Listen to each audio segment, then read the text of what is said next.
equals to x plus something bracket squared plus another something there. Okay. Well, as I discussed before, to do that thing you need the formula a plus b squared equals to a squared plus 2ab plus c. Okay, the thing is we have to transform it first. Okay, before I do anything, I need to put the equation in this form: y equals to x squared, okay, plus 2x plus the coefficient of x divided by 2 and square, and minus the same thing. So the value of the graph doesn't change and keeps copy down the last value plus 10. Okay. After I do that, I will have y equals x squared plus 2x plus 1 minus 1 plus 10, and which is x squared plus 2x plus 1 plus 1 and plus 9. Okay.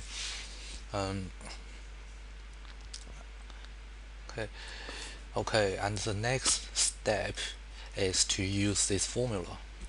Okay, in this case, these three terms and these three terms, the formula actually correspond to these three terms in our equation: a squared plus 2ab plus c. In this case, a is our x, and b is 2, and c is 1. Okay. Well, of course, 2ab is sorry, I made a mistake. It's plus 2b squared. Okay, so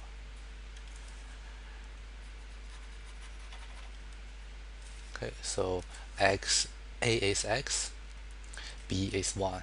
So 2ab in this form is 2x, which exactly face to the three terms we have in this formula here. And now we can just write them down as x plus b plus 1 square and plus 9, which is here we successfully transformed the parabola equation in this form to this form. Now we can find its turning point, which is minus 1 and 9. Okay, now let's sketch the graph.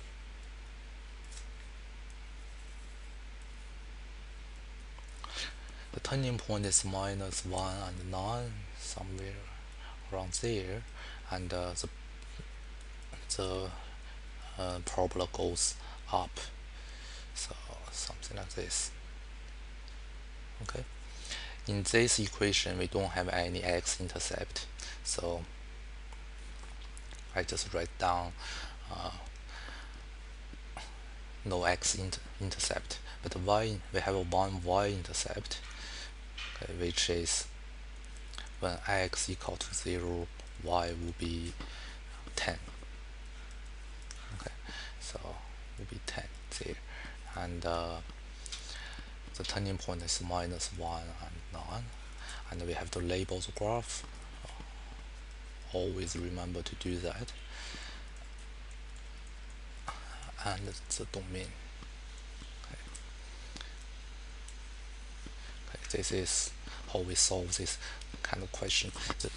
The trick is we have to transform the parabola in this form to this form by adding an integer and minus it so the value doesn't change, and use this formula to transform it to there.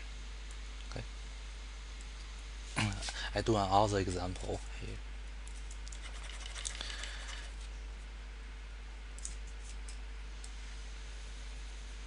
Okay. Similarly, in this equation, it looks like minus x squared plus x minus 10. The difference is there's a minus in the front, so the shape of the parabola will be this shape, and we can rewrite it as a minus bracket. We have to add a bracket. We put well we, we put the minus outside. Okay. The inside bracket would be x squared minus x plus 10. When we put a minus in, when we take the minus out and put the bracket on the whole thing, we have to change every signs in that in the every signs of this three term. So minus x squared becomes x squared. My plus positive x becomes to minus x, and the minus 10 becomes to positive 10. That's what's happen if you want to put a minus in the front, and so the value doesn't change. Okay. So the sign of each term changes after the sign of each term changes. Okay.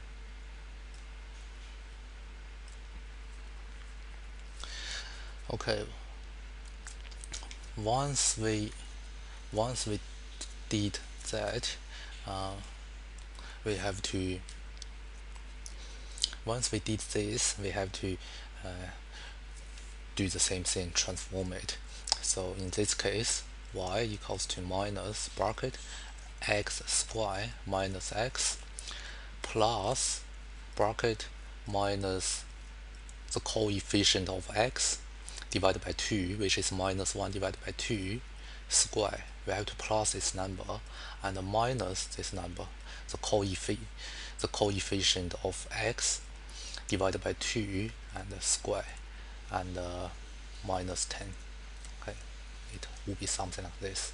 Now we will have a minus x squared minus x plus 1 on 4 minus 1 on 4 minus 10. Okay, now we can say this three term fits with the formula. Okay, and your a will be x, your b will be minus half. Okay, be careful, your b is minus half. Now you have to, what we have to do is just copy it down. So x minus half square, and let's put it this way, x minus half square minus 10 and a quarter.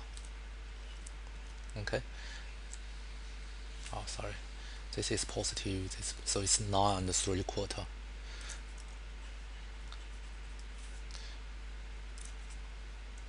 9 and 3/4. Now we try to get rid of the bigger bracket, the square bracket here.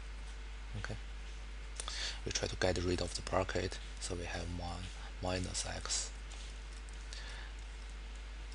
plus 9 and 3/4. So the idea is to times minus 1 on all the on the whole thing. So this on the whole on each term inside the bracket.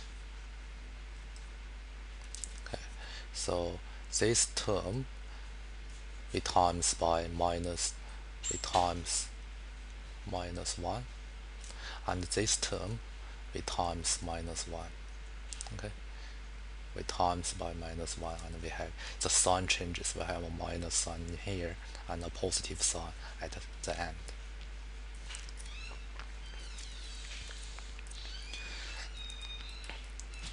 Okay, now we have an equation and we can find the turning point.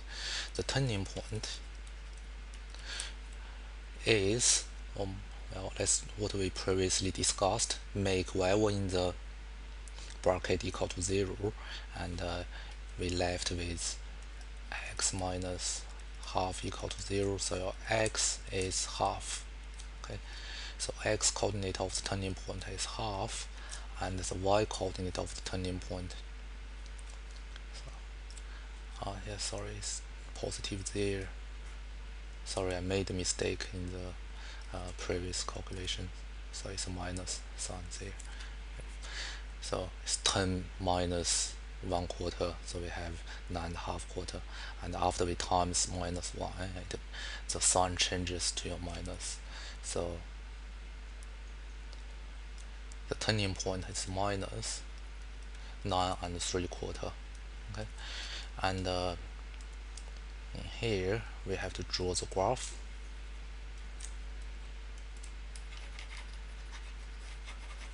Sorry about that. Okay, we have to draw the graph.